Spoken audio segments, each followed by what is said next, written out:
अब जितने ये यंग है ना, पहले मैं इनको एक इतिहास बताना चाह रहा हूँ कि ये वजह क्या है कि हम क्यों उसको बंद कर रहे हैं और कच्ची को खुला रख रहे हैं।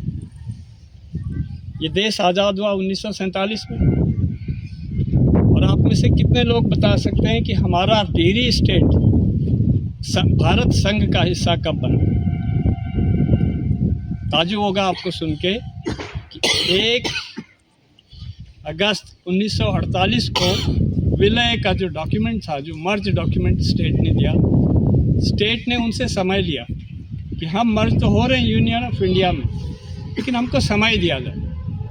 अब उस समय का क्या है, इसके पीछे आज हम ये प्रासंगिक है आज ये बताना आप सबको कि क्या वजह थी कि इतना समय लिया।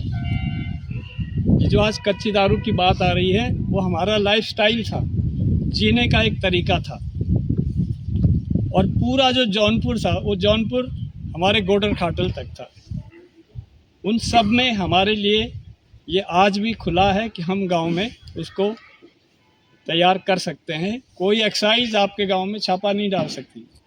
आप बांटा ले जाते हैं कच्ची बोतल साथ में, कोई पुलिस आपको नहीं पकड़ सकती। शायद आपको अंदाज़ा भी नहीं होगा इस बात का।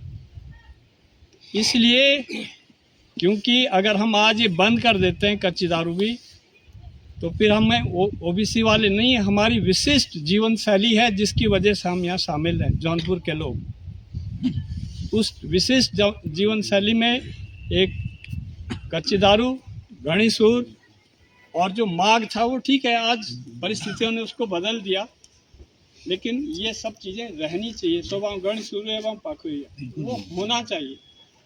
जो हम ये कह रहे हैं ये ठीक है, ये सवाल है कि भाई कौन पियाए वगिंडा कौन चुआन, तो क्या ये हम सब लोगों की जिम्मेदारी नहीं कि उसके प्रोसीजर को तो जान ले कि चुआओं को जड़ कौन सी है हमारे पास? क्या हमको ये पता नहीं होना चाहिए? हम अपनी अगली पीढ़ी को क्या बताएंगे?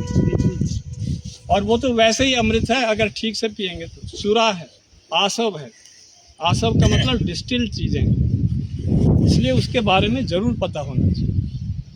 अब जैसे अभी बहुत सारे प्रस्ताव हैं, ठीक है, गुरु जी ने इतनी अच्छी बात कही, भाई ये कम करो, ठीक है, ये भी होना चाहिए जितना कम कर सकते हैं। और हम अपने ज़्यादा से ज़्यादा जो बचत होती है, ये ठीक है कि शादी एक दिन होगी तो एक दिन का मतलब ये थोड़ी कि सब बाहर कर दो। बिल्कुल अपने आप को बचाओ, आगे बच्चों की पढ़ाई लिखाई में हम खर्च करें, उनके कंपटीशन के लिए तैयारियों के लिए खर्च करें, वो ज़्यादा अच्छा रहेगा।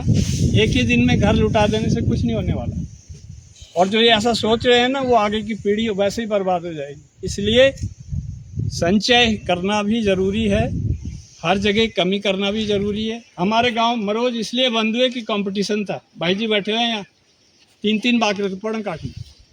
जब गांव में ही कंपटीशन हुआ तो वो बंद करना पड़ा, और सबने कहा कि यार ये पावो ऐसे हैं। आज दीर्घकालिक जो डिसीजन था आज सबके काम आ रहा। हमने किसी पे अंकुश नहीं लगाया, खुद से बंद कर दिया, क्योंकि परिस्थितियों को जानना चाहिए।